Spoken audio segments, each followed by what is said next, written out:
Assalamualaikum warahmatullahi wabarakatuh. Ini video terakhir di chapter 4 kita pakai tracer, yaitu Skill Integration Challenge.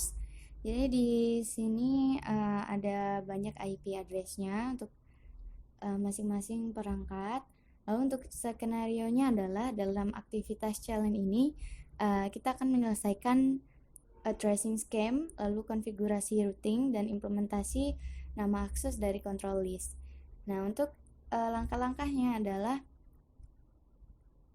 divide 172.16.128.0/19 into two equal subnets for use on branch. Lalu kemudian configure B1 with appropriate IPv4 address menggunakan alamat pertama yang ada, jaringan. Lalu kemudian ini langkah-langkahnya banyak banget di sini. Konfigurasi HQ dan branch dengan OSPF v2 routing untuk IPv4 termasuk dengan kriterianya menggunakan proses ID-nya 1. Lalu desain IPv4 name access list adalah HQ server to prevent any computer attached to gigabit Ethernet 0/0. Oke, langsung aja kita lihat di sini kita sudah melakukan konfigurasinya. Untuk bagian konfigurasi router HQ ini banyak banget.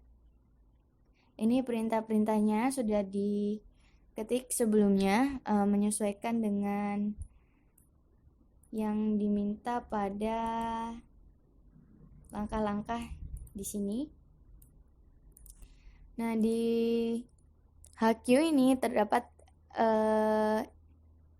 interface-nya ke Giga Ethernet-nya, lalu ke IP address-nya, lalu menggunakan access group and server, duplex auto, speed auto. Nah, begitu juga dengan interface yang lainnya menggunakan IP address. Lalu untuk router OSPF 1-nya menggunakan passive interface, lalu menggunakan jaringannya dengan default information originate. Nah, untuk ke bagian bawahnya juga menggunakan IP access list extended, lalu juga line VTA 04. Nah, setelah itu kita end lalu kita simpan. Nah, untuk yang berikutnya adalah router branch. Jadi di sini kita ada IP address-nya, access group-nya, IP traffic filter, duplex auto, speed auto, IP address, lalu juga seperti yang sebelumnya hampir sama. Hanya ada beberapa yang lebih sedikit, ada yang juga yang lebih banyak. Menggunakan router OSPF 1 juga, passive interface, lalu networknya. Kemudian ada line VTY-nya juga.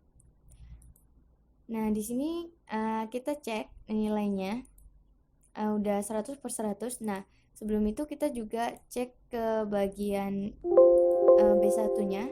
Kita harus isi alamatnya. IP address-nya adalah 172.16.144.1, lalu subnet mask-nya 255.255.240.0, lalu default gateway-nya 172.16.159.254, lalu kemudian DNS servernya adalah 209.165.14.1. Nah, di sini juga untuk IPv6-nya itu alamatnya juga ditulis, link lokal address-nya juga ditulis beserta /64-nya juga ditulis. Nah, mungkin itu saja yang bisa saya review penjelasannya, mengulas kembali sedikit. Terima kasih sudah menonton. Wassalamualaikum warahmatullahi wabarakatuh.